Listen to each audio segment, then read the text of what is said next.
With the United States and Cuba inching closer to fully restoring diplomatic ties, including reopening embassies for the first time in 54 years, the future is murky for tens of thousands of Cuban immigrants who have been ordered by immigration authorities to leave the country. As many as 25,000 Cubans living in the United States have outstanding deportation orders, according to Immigration and Customs Enforcement. They include people who pose a threat to national security or have serious criminal convictions and are considered priorities for immigration enforcement agents. Despite being an enforcement priority, those immigrants haven't yet been sent back to Cuba because the government of President Raul Castro has not given them permission to return.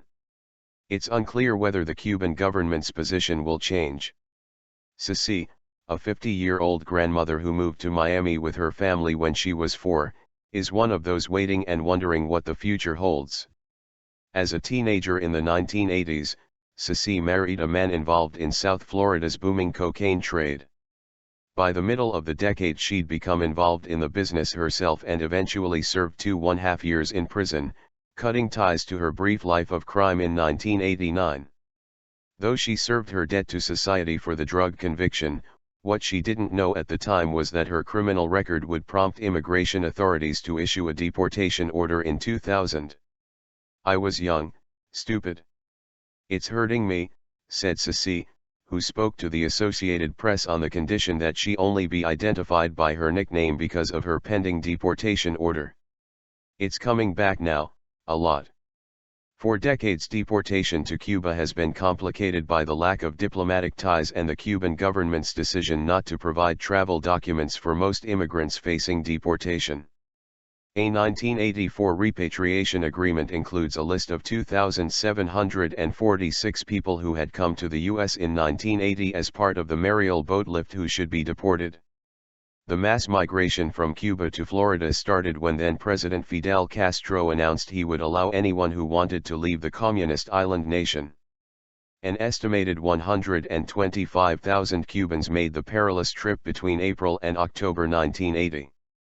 ICE records show that 1,999 people on that list have been sent back to Cuba, including 1,093 since 2001. ICE is responsible for finding and removing immigrants living in the country illegally and those who have been ordered to leave.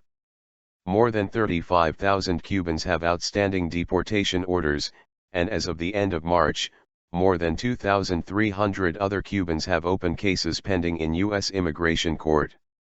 ICE said of those, about 25,000 are considered deportation priorities because of their backgrounds, including criminal histories. Ceci's lawyer, Grisel Ibarra, said the Cuban community is on edge amid the ongoing negotiations between Washington and Havana and the uncertainty about what renewed relations will mean for immigrants.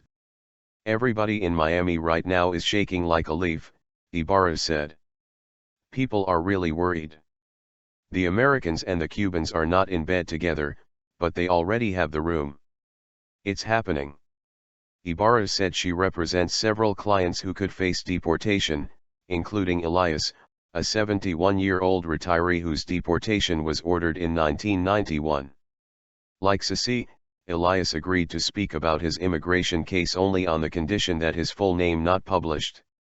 Elias said he has 2 drug-related convictions dating to the 1970s and 1980s. He moved to Florida in 1961, followed by other family members a decade later after his father spent about 10 years in a Cuban prison for being part of a union that opposed communism. "If he is forced to go back to Cuba," he said, "he would be alone in a country he would barely recognize. I'm going to meet a new country," Elias said. "I've got nobody in Cuba. All my family is here. Anything that I love in this world is here." Though the future of migration agreements between Washington and Havana have yet to be laid out publicly, under any circumstances the tens of thousands of Cubans with outstanding deportation orders aren't likely to be quickly sent home.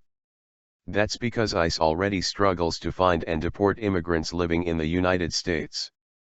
During the first 6 months of the 2015 budget year that started in October, the agency has removed about 127,000 immigrants.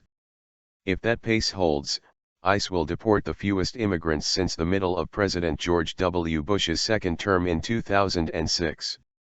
If the Cuban government does begin accepting more deportable migrants, they would likely just be added to the ever-growing list of people who risk being expelled from the United States if ICE can find them, according to Migration Policy Center's Mark Rosenblum. There's definitely going to be a randomness to it, Rosenblum said.